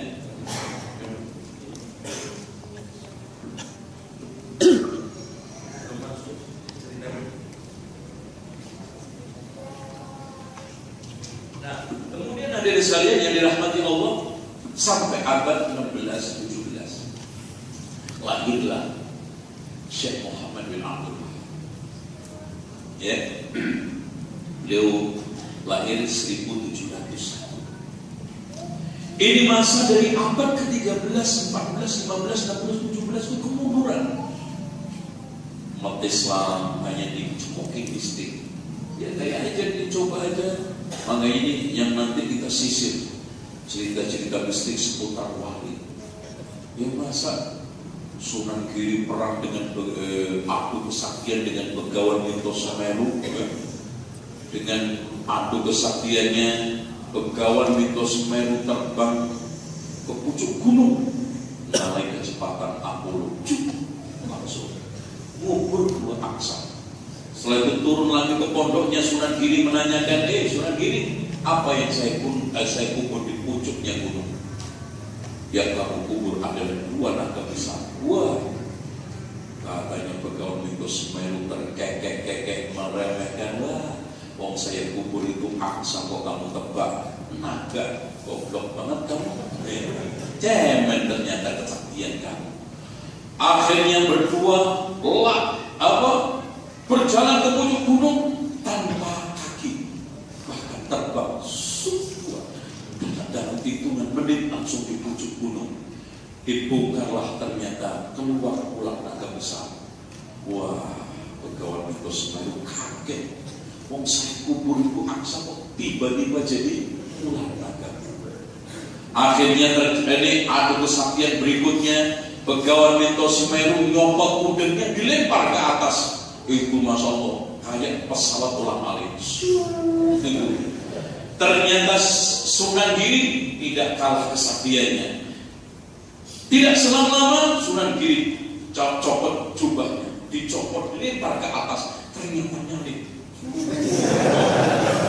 Terus kemudian jatuhnya lebih dulu, dan udengnya Sunan ini Begawan Minto Semeru jatuh di atas jubahnya Sunan Giri, kalah lagi. Kemudian adu kesaktian yang kedua, ketiga, keempat, kalah semua. Akhirnya takluk. Ini memenuhi cerita anak cucu kita. Lah kapan bikin pesawat ulang-alik? Kapan kita ini berpikir untuk bikin teknologi yang lebih hebat lagi, Pak? Sunan Kudus adu kesaktian dengan Ki Ageng Gedung. Nanti nggak Ki Ageng Gedung? Itu dia nantang kesaktiannya Sunan Kudus ke daerah Kudus dari Jember. Waduh, nantang, Sunan Kudus, saya dengar-dengar kamu katanya manusia sakti. Sunan Kudus ini panglimanya kerajaan Kesultanan Demak. Bahkan saat menjatuhkan Patih Udoro, kerajaan raja terakhir Brawijaya VII, itu dipimpin oleh Sunan Kudus, akhirnya jatuh. Ada yang mengatakan yang dipimpin oleh Sunan Kudus itu yang dijatuhkan adalah Girindawardana, bukan Patih Udoro. Nah, hadirin sekalian, akhirnya dia itu punya kesaktian, dia Ketu ini, Angga Ketu, bisa meringankan badannya seringan kapas. Wah, itu kesaktiannya. Akhirnya dia datang dari Jember itu naik dari Nampan. Ya, Nampannya itu muter-muter di atas masjid yang Sunan Kudus sedang sholat di masjid sambil ngeledek. Sunan Kudus, keluar yo, adu kesaktian. Cemen lo. Wah, naik ke Nampan. Akhirnya Sunan Kudus sudah selesai itikafnya, sudah selesai wiridnya, keluar. Sunan Kudus sekarang sudah ada. Ayo, itu hadirin sekalian, langsung nampaknya oleng muter-muternya. Baru pinggir suaranya Sunan Kudus. Akhirnya jatuh ke tempat comberan. Nah, tempatnya dikatakan Jember.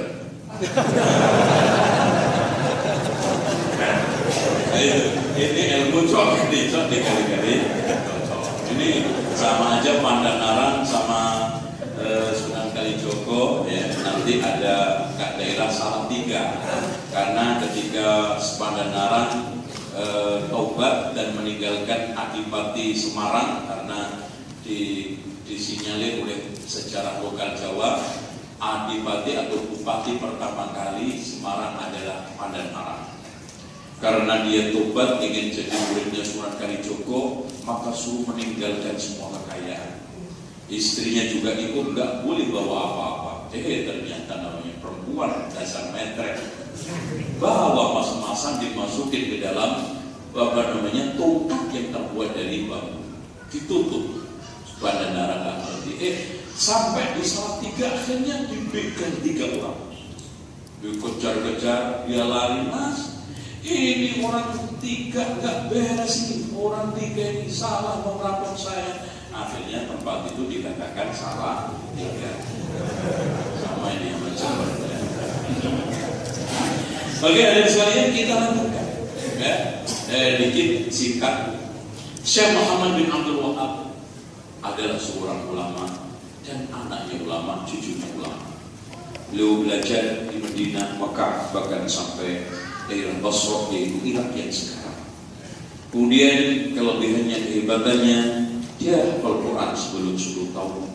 Kemudian juga di sana dikomentari oleh ahli sejarah seperti dan juga orientalis. Lotor Sodak halaman 214 di dalam kitabnya The Mood of Islam, dia mengatakan bahwa intinya sebelum Syekh Muhammad itu lahir, dalam Jazirah Arab itu dipenuhi dengan khurafat tahayyul, alias dalam bahasanya Muhammadiyah dulu TBC, tahayyul bin khurafat. Kuburan-kuburan ramai dia orang dimintai jodoh, lancarnya rezeki macam-macam, dan minum khamr di mana-mana, kejahatan menyebar, bahkan Madinah tidak lepas daripada itu.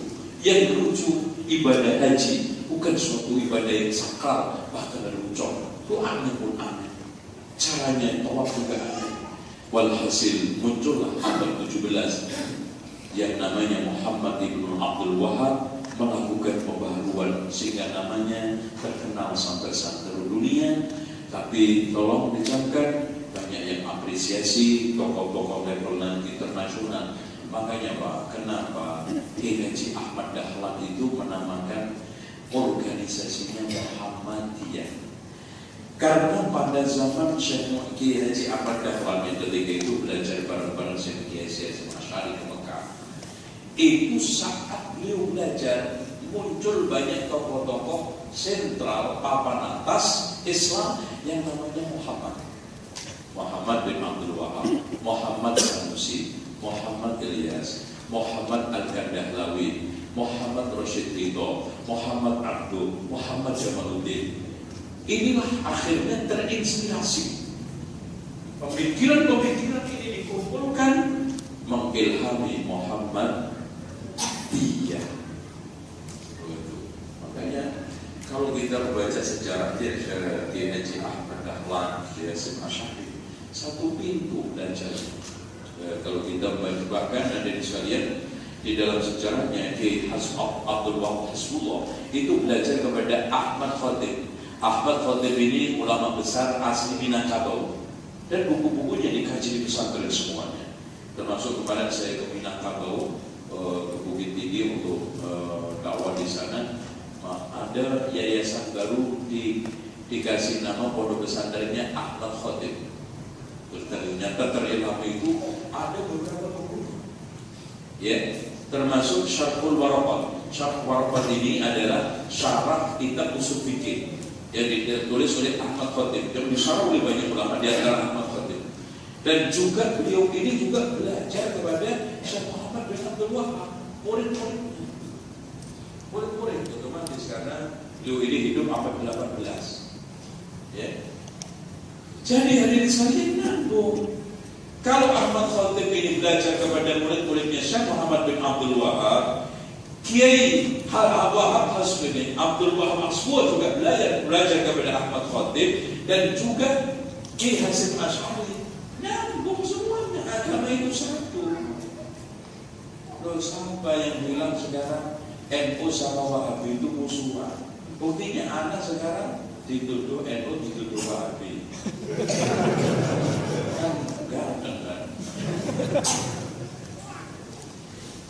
Agar fitnah, di sini wajar. Kenapa Syekh Muhammad dituduh?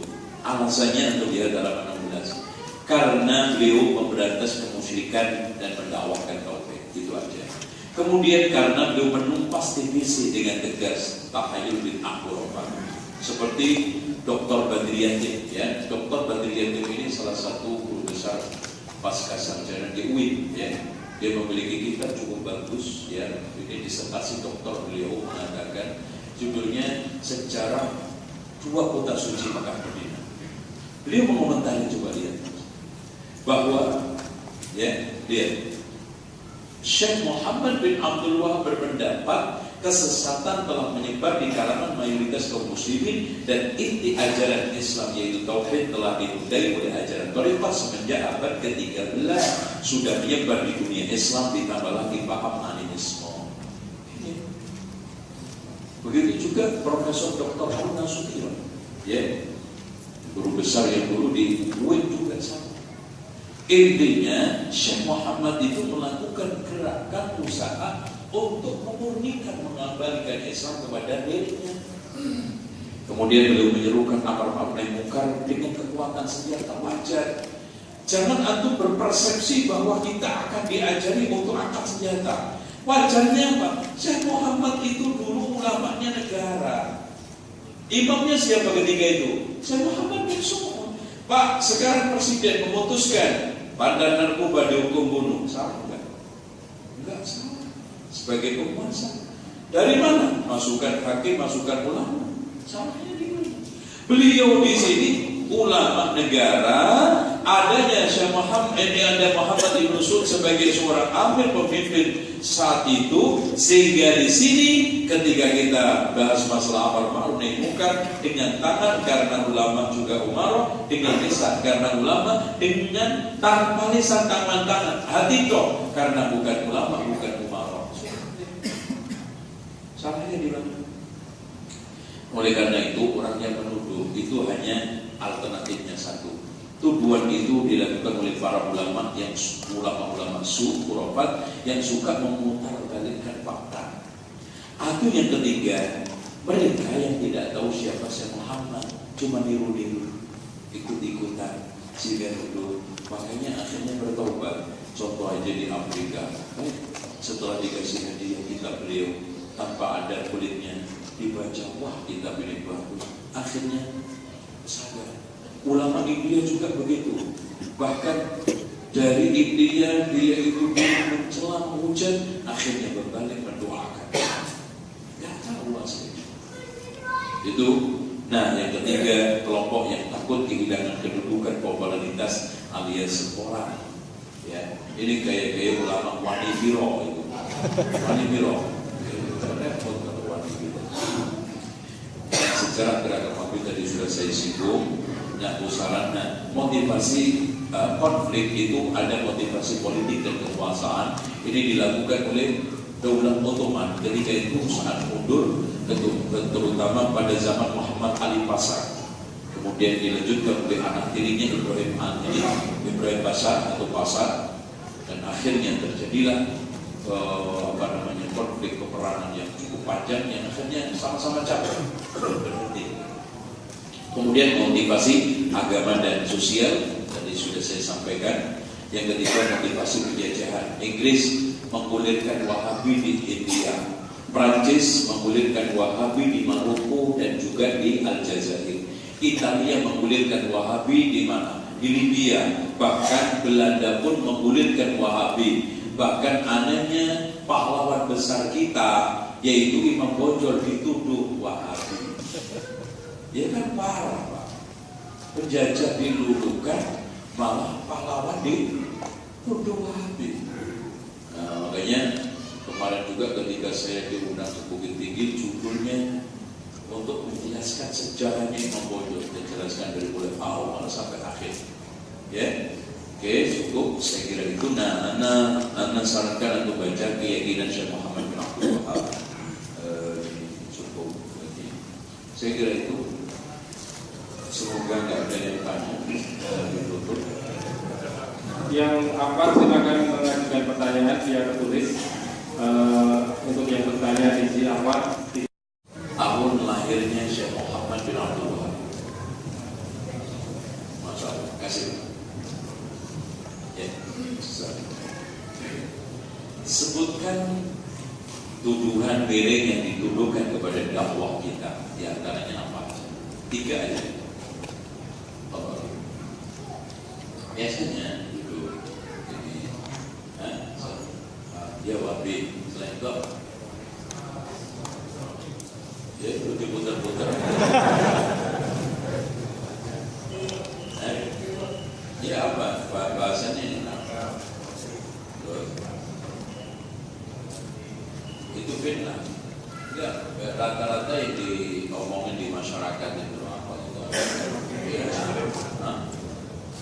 Fitnah, teroris, kan terus.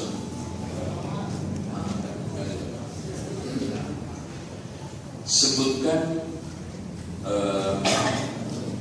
motivasi nama Wahabi itu muncul didasari apa? Ya, silakan. Dasar motivasi politik kekuasaan. Kedua,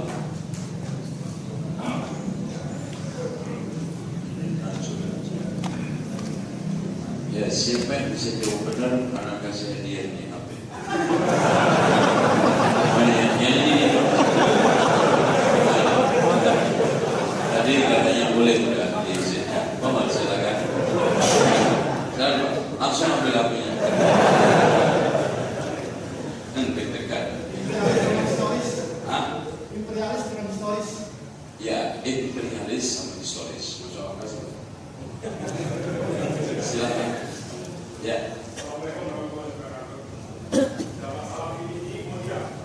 Ya.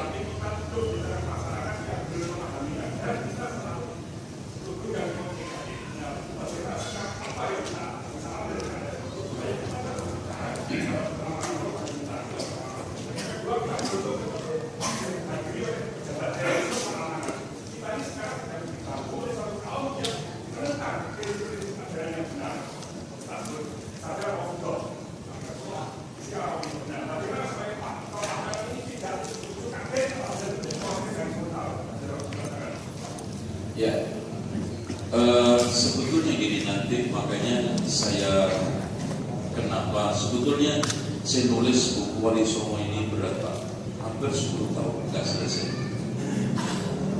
Jadi saya mulai nulis itu sejak 2006, mulai mencoba untuk menggambarkan kerangka, jadi rujukan titik-titik terangnya itu masih gelap terus. Alhamdulillah setelah saya menemukan rujukan kurang lebih ya hampir 70-an buku, itu kita bisa membuat satu titik cepat.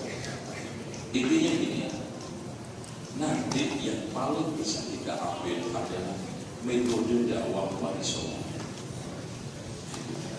Kenapa mereka itu berhasil? Karena nomor satu, mereka bukan hanya seorang alim, dan bukan hanya sekarang bisa mengajari, tapi bisa mewujudkan pengajaran pada tataran kenyataan. Kemudian yang kedua, bisa memkompromikan, memandang Islam secara tegas, memandang umat secara realistis, sehingga membangun hubungan harmonis. Ya, tetapi tolong diucapkan idealis strategis. Inilah yang harus kita implementasikan. Dan memang dakwah itu memang nggak mudah. Nah, yang jadi masalah kadang-kadang orang nggak paham dakwah, nggak kapabel terjun, sehingga apa? Merusaknya lebih daripada membenahinya. Kita suka memuja, mencari, bukan menjelaskan. Nah, inilah yang kita harus terus. Terus faktor kesuksesan yang dilakukan, yang dimiliki oleh Wali Songo, wabil khusus untuk wali banyak, adalah bagaimana dia itu bisa mentransformasi Islam di tengah kebudayaan yang majemuk dan multikultur. Ya. Sebetulnya Pak, banyak sampai hari ini belum mengenal prinsip Bhinneka Tunggal Ika. Apa maknanya Bhinneka Tunggal Ika? Hanya kebanyakan orang ngerti. Sebetulnya Bhinneka Tunggal Ika adalah asas kompromi di tengah multikultur dan budaya serta masyarakat untuk kita bisa hidup bersama. Bhinneka mengakui heterogen yang kita itu macam Bhinneka Tunggal. Kita sebisa mungkin untuk tidak pecah, tidak disharmonis, tidak disintegrasi, dan kita bangun dialog-dialog yang tunggal, yang menyatukan. Jangan membuat suatu perpecahan di dalam bangsa itu. Bhinneka Tunggal. Ya. Terus kemudian Tunggal Ika ini memberikan suatu makna. Menyatu itu tidak bisa memaksakan. Harus terjadi lewat cara yang beradab, lewat cara yang bagus, tanpa ada paksaan, dan yang tidak kalah pentingnya tidak keluar dari asas 5 Pancasila itu. Kemanusiaan yang adil dan beradab, persatuan Indonesia, dan yang lainnya. Sehingga kita sekarang tidak disalahkan mengatakan inna dina indallahi Islam. Bahkan wajib Muslim meyakini agama yang paling benar adalah Islam. Tapi pengakuan itu jangan sampai mengganggu keyakinan orang lain, apalagi memaksakan. Dan Islam juga mengakui itu. Contoh, pernah ada utusan datang ke Rasulullah SAW. Dia ajak masuk Islam. Kenapa kamu masuk Islam? Ya, dulu saya datang ke sini sebagai utusan, bukan ingin masuk Islam. Kalau saya nanti mau, saya sampaikan kepada raja saya. Ya, kata Rasulullah, silakan. Coba komprominya Rasulullah. Gak memaksa, ayo kamu gak masuk Islam, belah enggak, silakan. Rasulullah SAW sendiri sebetulnya di Madinah itu sudah majemuk loh Pak. Ada Yahudi, ada Nasrani, ada Muslim. Bahkan kenapa Rasul membuat piagam Madinah? Itu sebetulnya dalam rangka untuk supaya tadi itu Bhinneka tapi tunggal, maknanya banyak tapi nggak tengkar. Dan proses tunggal nggak tengkar ini nggak bisa dipaksakan macam-macam ya Allah. Nggak bisa. harus ada transformasi kebudayaan, harus ada dialog beradab, ada cara-cara yang santun sehingga muncul ikat. Ini wong yang bikin Pancasila itu kan bapak-bapak kita semua, Muslim semua, gak mungkin menyimpang dari agama. Cuman tafsirnya aja yang disimpang-simpangkan. Aslinya poin-poin Pancasila itu gak ada salah. Yang salah itu tafsiran. Apalagi amandemen undang-undang sekarang hancur baru. Mendingan kembali kepada asalnya aja. Nanti akan datang suatu saat kembali kepada Islam, kepada undang-undang yang murni, yang dipakai ditinggalkan. Segala sesuatu itu kalau memakai rentang zaman, perubahan, dan banyak orang yang memberikan tafsiran-tafsiran, pasti aslinya itu bias. Contoh, agama Islam awalnya kan bagus, rentang zaman, banyak yang ngasih tafsiran-tafsiran, akhirnya bangun bias. Sehingga disinilah kita patok, udahlah kita cukup pemahaman Rasul, sahabat tabi'in, karena nanti bias. Di samping pemahaman bahasanya lemah, menangkap sinyal agama juga lemah, bekal-bekalnya juga kurang, akhirnya menafsiri suatu tafsir yang tidak pas. Nah, udahlah kita mendingan pasrah, sami'na wa ata'na, kita cari yang terbaik dari mereka. Itulah yang dimaksud salafun salih. Tentang masalah Syiah, sebetulnya kalau ada orang mengatakan Syiah belum membuktikan radikal, ini tidak ngerti sejarah. Saya akan ceritakan amal Quran saya. Kenapa membunuh 6.000 ulama kiri kedaton? Karena dia terpengaruh Syiah Manunggaling Kawula Gusti. Sehingga Manunggaling Kawula Gusti ini dipahami oleh amal Quran satu secara ngaca, sehingga dia memiliki suatu pemikiran, saya ini Allah, Allah itu saya. Kalau saya Allah, apa saja yang saya lakukan benar. Akhirnya apa? Konyolnya, ketika istri tercantiknya mati, dicurigai, diracuni oleh istri-istri lainnya, 34 istrinya dibunuh semua. Begitu juga terjadi pembisik-pembisik dari kalangan orang Syiah yang Manunggaling Kawula Gusti. Saat itu dipitnah ulama-ulama kiri kedaton. Intinya, wahai Tuan Pangeran Amangkurat, kalau kalian tidak mengawasi, syukur-syukur bisa melenyapkan, menjadi ancaman kekuasaan Tuhan. Akhirnya apa? 6.000 ulama kiri kedaton dikumpulkan di alun-alun Kartosuro, dibantai semuanya satu persatu habis di depan mata Amangkurat, dan dilakukan oleh orang Syiah. Itu saya nanti sampaikan di buku tersebut. Rujukannya jelas, ya. Baik itu lewat babat maupun lewat beberapa suluk dan di beberapa histori lokal itu semuanya menyebutkan. Ini Pak ya. Soal masa antisipasi yang paling bagus itu kayak Malaysia, udah. Bahkan OKI itu sudah sepakat Pak. Negara-negara OKI sudah membuat suatu kesepakatan. Negara Syiah gak boleh sunnah masuk untuk dakwah, negara sunnah Syiah gak boleh masuk untuk dakwah. Udahlah, berhenti. Gak boleh sunnah mendakwai negara Syiah, Syiah mendakwai sunnah. Akhirnya Malaysia, Brunei, bahkan Singapura aja tegas. Anak itu tiap setahun sekali diundang oleh Majelis Ulama Singapura. Itu update setiap saat ini bagaimana sikap-sikap negara. Tegas ulama. Gak bisa masuk, gak bisa. Syiah gak bisa masuk ke Singapura.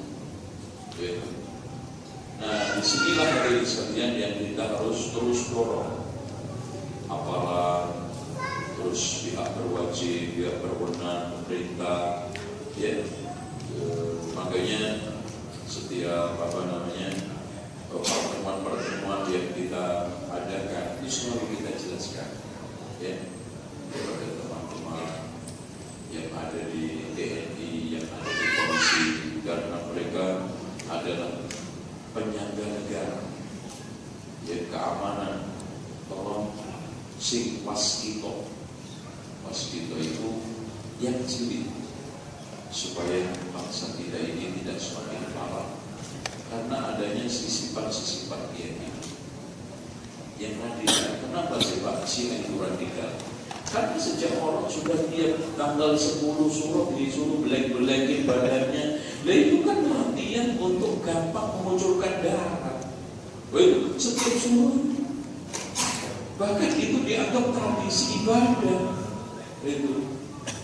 Dan ini sebagai ungkapan, Masya Allah, karena dosanya mereka menghujat istri Rasul Aisyah, dia dikasih hukuman Allah, dia tahu mencabut dirinya sendiri.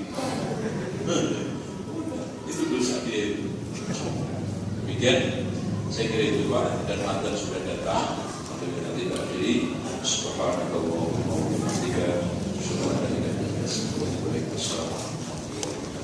Assalamualaikum. Mohon tidak pulang.